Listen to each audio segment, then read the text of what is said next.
Upon seeing the rift created by the Fog King, Melia speaks of an imminent calamity that will befall their world. While it is unclear if the fog beasts will be a recurring threat within this new world, I believe the literal space rift is just a physical representation of the real threat that Shulk's actions, the rejection of Zanza, have inevitably brought upon the world, without a higher calling to unite the people of this new world, or rather by giving every person their own symbolic monado, a means to carve out their own destiny free from divine authority. The average people of this new world, those who didn't undergo the same trials and tribulations that led to the emotional growth of Shulk and Melia, will inevitably drift apart from one another into smaller radicalized mimetic echo chambers, due to their inability to see the good in other opposing viewpoints. To put it bluntly, this drifting apart or rejection of the collective is really the main point of Future Connected, with the literal space rift serving as nothing more than a physical representation of the larger calamity at hand. The split between the two camps over petty differences in opinion, Gilger's rejection of the Hyentia bloodline, and Melia's drive to restore their lost past, the mending of the relationship between Melia and Tyrea, and heck, even Kino's adoption into Riki's family are all in one way or another indicative of Shulk and Co.'s ability to mend the rifts between people, due to the level of maturity they reached through their journey against Zanza. However, most of the NPCs in the story, those who Shulk's actions, giving everyone the freedom to decide their own future, gave a symbolical monado, end up drifting apart from one another as they lack the same emotional maturity to engage with opposing viewpoints and grow from the experience, and instead just block them out outright, as seen by the lingering resentment between Hyentia and Makina. This is probably what the name Future Connected refers to. Melia's role too, in a sense, replaced Zanza as someone that can unite the people without being the demiurge figure Gilger wanted her to become, a progenitor. After all, it was the people themselves that asked for the coronation ceremony at the end of the epilogue. That's also where the Fog King's obvious Gnosis parallels come into play. Fittingly enough, its appearance also coincided with the symbolic renting of the monado, which is itself referential to the Gnostic deity, in other words Shulk freeing humanity from the false deity Zanza and giving them the power of self-actualization.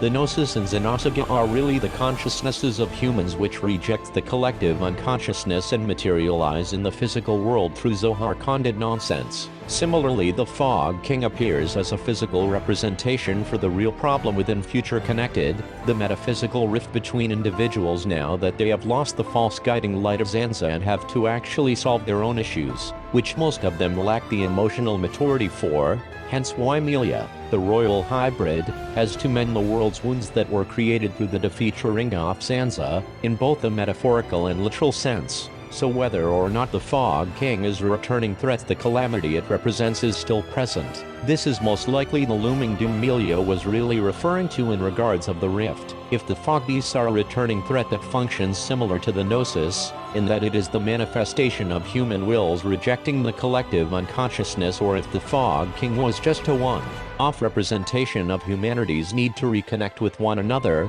then I think it would make sense if this conundrum eventually leads to the creation of something akin to whatever is going on at planet Mira. From our understanding, Mira seems to serve as a form of universal translator and a sort of refuge planet. Let's assume that Shulk's universe was eventually terrorized by Gnosis like Untitled, then a planet which exists solely to unite and reconnect consciousnesses from all different xenoforms, would be the most logical countermeasure to the threat of the Gnosis. In a sense, Mira would then have to be a sort of artificial recreation of the Bioness and even Zanza, without the megalomania, and even playing field which allows humanity to reconnect with one another. So to sum things up, Mira could be a semi-artificial construct, an unoppressive means to reconstruct this shattered collective, a literal beacon of hope.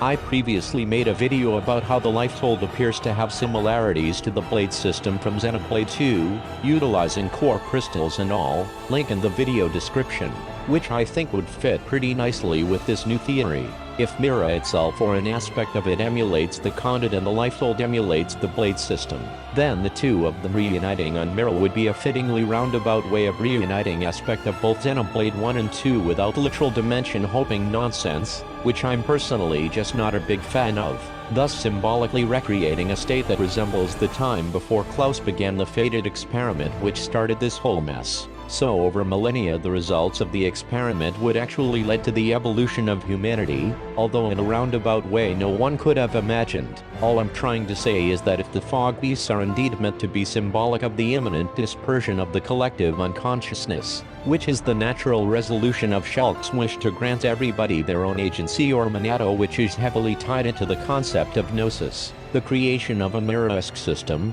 a place where different splinter groups can converge together into a blade system, would be the logical countermeasure to the fog rift stuff. In other words, if the fog beasts are a constant threat in this new world, and if they function similarly to the Gnosis, then the people of Bionis would likely end up creating something similar to whatever is going on with Mira. Basically a backup server for the collective consciousness that replaces the function of Zanza. However, the next game could also be completely unconnected to Shulk's world, but as long as the Fog King stuff plays a role in the next game, then something akin to Mira will probably be created over the course of that game, as that appears to be the logical countermeasure to the existence of the Gnosis. Surely the opening cinematic of Future Connected would end to have referenced Xenoblade X just for the lulz. I mean, the tainted creatures of planet Mira are awfully similar to the fog beasts already, but while it is fun to speculate, it's mostly a fruitless effort. So, with that said, don't expect any of this to actually end up being corrected, because I myself sure as heck don't. But I think Melia was right, and their new world is pretty much inherently fucked.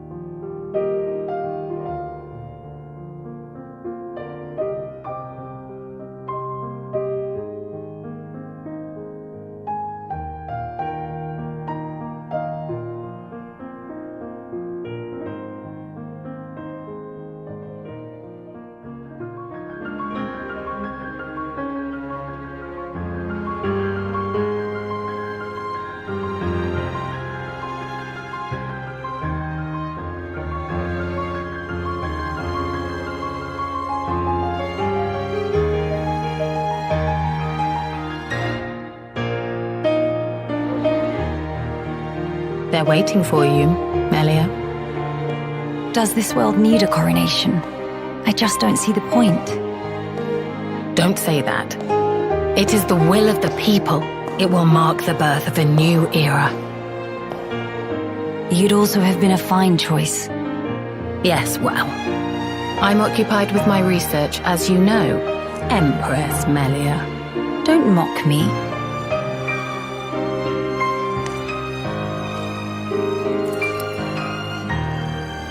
Here we go. Yes.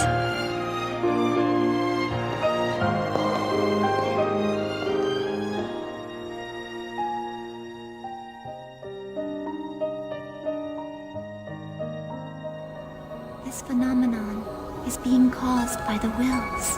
The Gnosis gathered in Zarathustra, with nowhere to go. Together with Abel, I will gather all those wills into me, and dimensionally shift this entire region of space to the land of origin. The land of origin? Lost Jerusalem, a planet once called Earth. Earth? Our homeland? We cannot stop the universe's accelerating dissipation, the true destruction of the universe. But the potential brought by the light of your will is unlimited. If mankind has enough time to build upon your feelings, then perhaps... And you will provide us with that time? Yes, I, Abel,